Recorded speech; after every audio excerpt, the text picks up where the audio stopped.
This is my third cup of coffee today, mainly made for the fun of putting it on a video.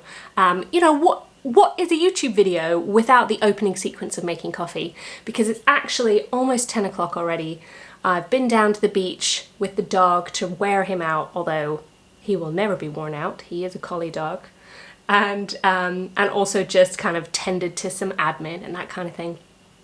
But really, my time here out in the countryside for a couple of days is specifically to get writing.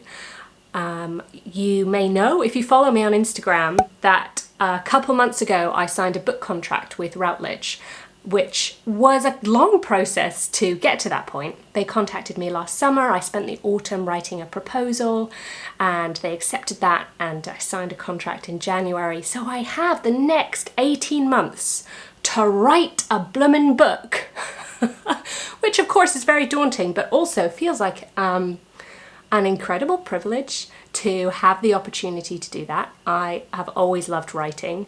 I often write scripts for YouTube videos, not this one. This one is desperately unscripted, but I wanted to kind of bring you along and also explain why I haven't been as consistent in making YouTube videos as I sometimes am, because I have this whole extra project on the go.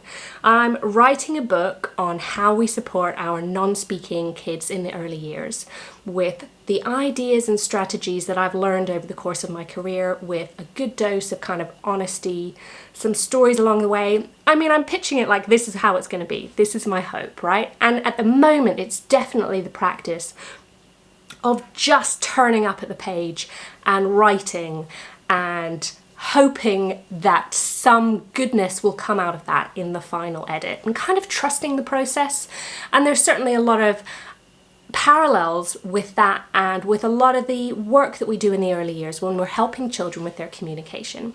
Often I'll encourage parents to just turn up, just pick 5 minutes every day to sit down with your child and try out some of the communication strategies that we're exploring together. And that also feels like an act of faith. At the beginning you think, I'm going to get it wrong, I'm not really sure what I'm doing, maybe my kid doesn't really want to play with me, but you know, maybe I should be doing it better. All of those things we experience when we're trying to help children with their communication, and also in any other aspect of our life and work. And certainly that's part of the challenge of writing a bloomin' book.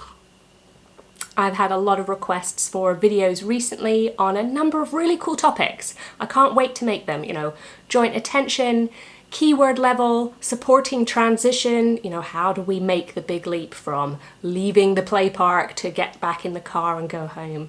All of these things, they come from questions that I get on Instagram or in the comments down below, and I so appreciate you asking those things. Please know that I hear you, and I'm adding them to my notes and my plans.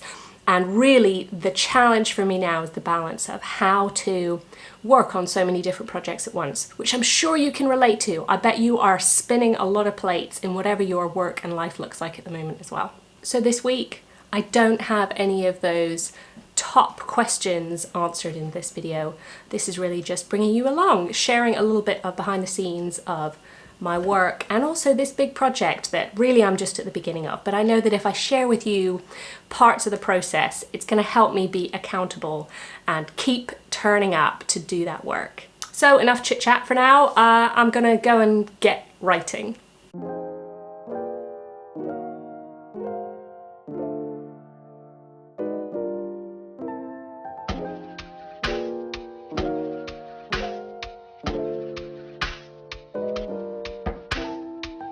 Okay, that is a full 25 minutes done, which is a full Pomodoro, and also feels like a really short period of time, but I think that's the deal, you know? It's the same with practicing communication strategies. I even sometimes encourage parents to set a timer. If it feels like a huge thing, what about if you set a timer for 5 minutes or 3 minutes or 2 minutes? Something that is more than nothing. That is the only requirement.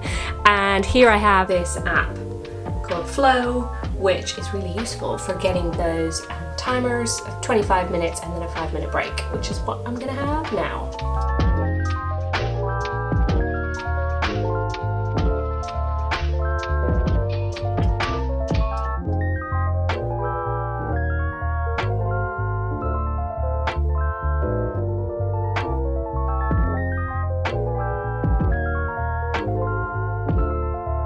I'm writing a chapter on working with parents at the moment, which feels like a comfortable topic. It's something that I care about a lot, and I also run a regular workshop for speech therapists and practitioners around how we work with parents because it's such an important part of our role. So I'm glad to say that I'm in a chapter at the moment that feels okay, acknowledging that it's still very much a first draft. If you're interested in my Heart and Spark workshop, you think you'd also like some input and a group of supportive people around you, engaging in how we support parents in our work, then do check out my Heart and Spark workshop. I'll link that below.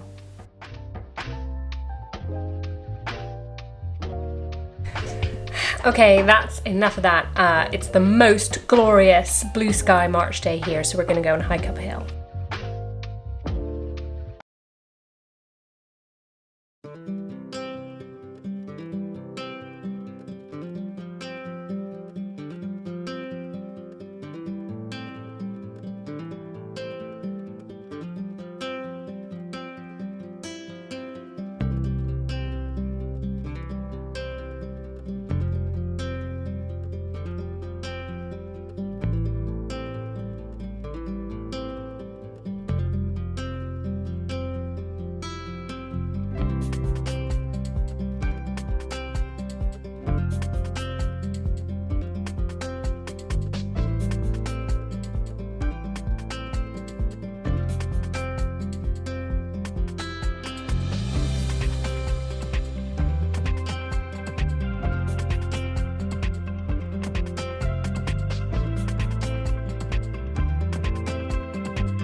Back from a lunchtime walk, and I've got a variety of other tasks to get done this afternoon, so I'm not going to get back to the writing project, but I'm really glad that I found a few pretty small chunks of time this morning to keep going at that. And I think that this is how the things that feel important to us get done. Often with parents I'm asking, what is the one thing that feels doable?